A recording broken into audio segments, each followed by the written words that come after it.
White holes are theoretical cosmic regions that function in the opposite way to black holes. Just as nothing can escape a black hole, nothing can enter a white hole. White holes were long thought to be a figment of general relativity born from the same equations as their collapsed star brethren, black holes. More recently, however, some theorists have been asking whether these twin vortices of spacetime may be two sides of the same coin.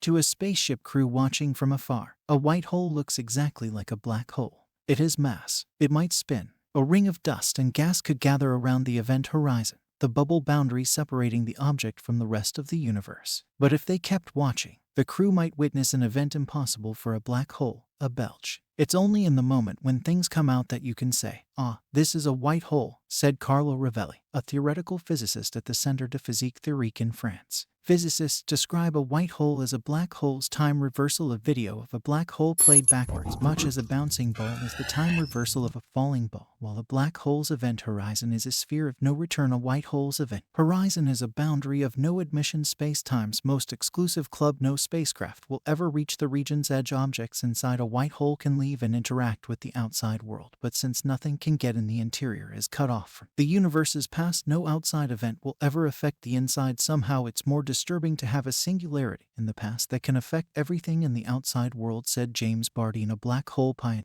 Einstein's field equations hit physics like a tsunami in 1915, and theorists are still sorting through the wreckage. Beyond describing the force of gravity, his hypotheses also brought a paradigm-shattering nature of reality. More than a rigid backdrop, space and time bend and fold along with the mass of stars and planets. That insight sparked a race to calculate just how much abuse space could take from the matter that drifts through it.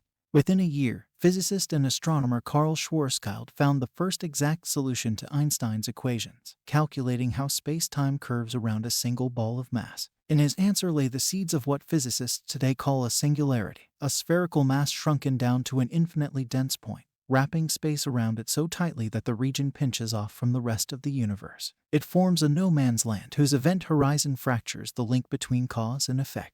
Black holes, the most famous singularity, are regions of space so warped that no exits exist. The outside universe can influence the inside of a black hole's horizon, but the interior can't affect the exterior. When mathematician Martin David Kruskal extended Schwarzschild's black hole description in 1960 to cover all domains of space and time, his new picture contained a reflection of the black hole singularity, although he didn't realize its significance at the time. Later, as black holes entered the vernacular, a natural term emerged for their theoretical twins. It took 40 years to understand black holes, and it's only recently that people have been focusing on white holes, Rovelli said. For a while, white holes seemed to share the fate of wormholes, mathematically permissible contortions of space-time likely prohibited by reality. But in recent years, some physicists have brought white holes back in an attempt to save their darker siblings from an unseemly death. Ever since Stephen Hawking realized in the 1970s that black holes leak energy, physicists have debated how the entities could possibly shrivel up and die. If a black hole evaporates away, many ask, what happens to the internal record of everything it swallowed? General relativity won't let the information out, and quantum mechanics forbids its deletion. How does a black hole die? We don't know. How is a white hole born?